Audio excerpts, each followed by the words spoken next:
Militants को पूरा idea था, उन्होंने पूरा वर्कआउट किया था कि कैसे हमें प्लान करना, उनका डैमेज करने का और इरादा था। बिल्डिंग में कॉर्डन लग चुका था, घेराबंदी हो ही रही थी। ऊपर चढ़ने के दौरान ही मिलिटेंट ने हमारे ऊपर 2 ग्रेनेड फेंके।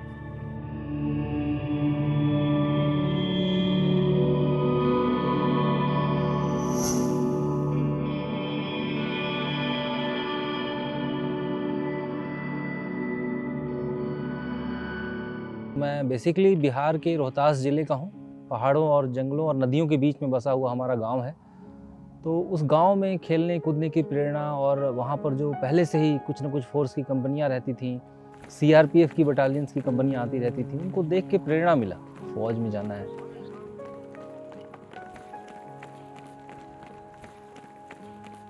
बिहार में सब इंस्पेक्टर की वैकेंसी आई थी, तो लगा था कि मैं एकदम सेलेक्ट हो जाऊँगा, लेकिन नहीं हो पाया।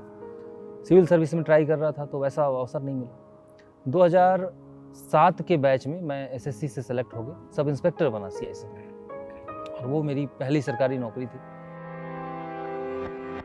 2010 में मैं कॉमनवेल्थ गेम में हम लोगों को बेसिक ट्रेनिंग के बाद सीधा यहाँ भेज दिया गया लगभग, और अच्छे से हमने काम किया। दिल्ली मेट्रो में पोस्टेड था, अक्षरधाम का इंचार्ज था। चूँकि अक्षरधाम में ही खेल गाँव था तो बड़ा एक्सपोजर मिला वहाँ पे काम करने का, अंतर्राष्ट्रीय खिलाड़ियों से, लोकल पुलिस के साथ। और उसी साल 2010 में मैंने एग्ज़ाम दिया तो मुझे सीआरपीएफ में यूपीएससी के द्वारा चयनित किया गया असिस्टेंट कमांडेंट।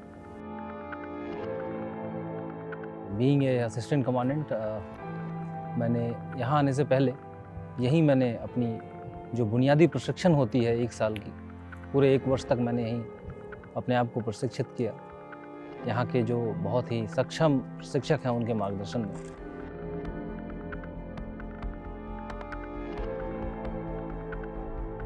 और उसके बाद मुझे कश्मीर जाने का मौका मिला। लगभग 4 वर्ष 2 महीने रहा मैं वहाँ। एक इनकाउंटर था हमारा 20 फरवरी 2016 का। उस इनकाउंटर में भारत सरकार ने मुझे पुलिस वीरता पदक से सम्मानित किया है। और इनकाउंटर में शाम का वक्त था, हमारी कानवाई चलती है।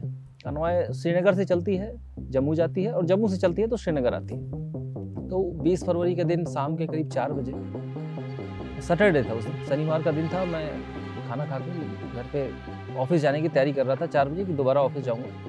तब तक फ़ोन आया हमारे डीआईजी का कि कानवाई पे अटैक हुआ है। एक सेमपुरा जगह है, पंपोर, जहाँ केसर की खेती सबसे ज़्यादा होती है, पंपोर सेमपुरा इलाका है, वहाँ पर उस बिल्डिंग में अटैक हुआ। मैं तुरंत अपनी टीम के साथ बाहर निकला। सर ने बोला कि तुम अपनी टीम लेके पहुँचो। मेरे पास क्यूएटी थी, क्यूएटी को लेकर के मैं आगे पहुँचा। दूसरी जो वहाँ पर क्यूएटी थी उनसे तालमेल किया, और डीआईजी सर के साथ और आईजी सर वहाँ पहले पहुँच गए। हम पहुँचने के बाद बहुत बड़ी बिल्डिंग थी, 7 फ्लोर की बिल्डिंग थी, और उस परिसर में करीब 3 बड़े बड़े बिल्डिंग थे वैसे। एक तो ऑफिस ब्लॉक था, एक हॉस्टल ब्लॉक था, और एक और ब्लॉक था जिसमें रेसिडेंशियल कम हॉस्टल था। फर्स्ट जो ब्लॉक था वो रोड से करीब 50 मीटर अंदर था।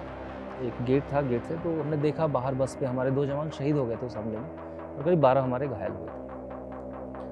और जब वहाँ हम पहुँचे तो पहुँचने के बाद हुआ कि कॉर्डन तो लगा हुआ है, आर्मी भी पहुँची है, सीआरपीएफ भी पहुँची है, क्योंकि उसी के बगल में सीआरपीएफ की कंपनी थी 110 बटालियन की। मिलिटेंट्स को पूरा आइडिया था, उन्होंने पूरा वर्कआउट किया था कि कैसे हमें प्लान करना, उनका डैमेज करने का और इरादा था। फ़ैरन पहन के तीनों ने फ़ैरन के अंदर से फायर किया, और फायर करने के बाद बगल की बिल्डिंग में छुप गए। बिल्डिंग में कॉर्डन लग चुका था, घेराबंदी हो ही रही थी, और उस समय 4 बजे 5 बजे के बीच ऑफिस बंद होने वाला होता है। इस दौरान ये हुआ कि यहाँ पर सिविलियंस फंस गए बिल्डिंग में।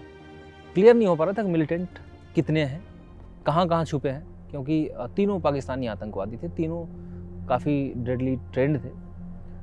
हमने सबसे अधिक प्राथमिकता उस समय सिविलियंस को बचाने की थी, और उसमें करीब 100 से 125 सिविलियन जो थे उस बिल्डिंग में।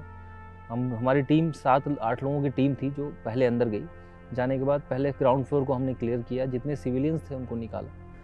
इस दौरान आतंकवादियों की गोली से एक सिविलियन की मृत्यु भी हो गई। उसके बाद जो है पूरे ग्राउंड को क्लियर करने के बाद अब था कि अब हम लोगों को आगे जाना है। आगे जाने के दौरान चूँकि उस पूरे बिल्डिंग में, शायद कश्मीर का इतना सुंदर बिल्डिंग मैंने पहली बार देखा था, और उसमें कैमरा लगा हुआ था, और कंक्रीट का बिल्डिंग था पूरा, लिफ्ट भी लगे थे, कैमरा भी था रिसेप्शन पे। तो होपफुली हमें लगा था कि वो हमें वॉच कर रहे हैं। हमने प्लान किया कि अब हम फर्स्ट फ्लोर की ओर बढ़ते हैं। फर्स्ट फ्लोर की बढ़ने के लिए टीम बनाई गई। आगे मैं था, मेरे जस्ट बाईं तरफ सर थे, आईजी सर, आगे जावेद एक कांस्टेबल है कश्मीरी, वो था। ये टीम बस आगे, हम लोग अब हुआ कि अब ऊपर चढ़ते हैं। ऊपर चढ़ने के दौरान ही मिलिटेंट ने हमारे ऊपर 2 ग्रेनेड फेंके और एक ग्रेनेड मेरे 1 मीटर बाएं आके फटा और एक मेरे पैर के नीचे आया, लेकिन वो फटा नहीं किस्मत से। वो जो ग्रेनेड फटा तो मैं बस इतना ही बोल पाया कि सर ग्रेनेड। वो ब्लास्ट हुआ, ये आज भी सुन्न है जो थाई है, और उसके स्प्लिंटर्स 17 स्प्लिंटर्स मेरे बॉडी में थे। स्प्लिंटर्स हाथ में, स्प्लीन में, यूरिनरी ब्लैडर में, थाई में, राइट हिल में अभी भी हैं, 17 टोटल हैं।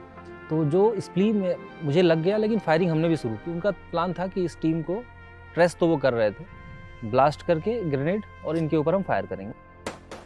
फिर आमने सामने की फायरिंग हुई और करीब 15 से 20 मिनट जो है उस घायल अवस्था में हम लोग लड़ते रहे, जब तक सारे सिविलियन को क्लियर नहीं किया। उसके बाद फिर मैं बेहोश हो गया, मुझे नहीं पता क्या हुआ।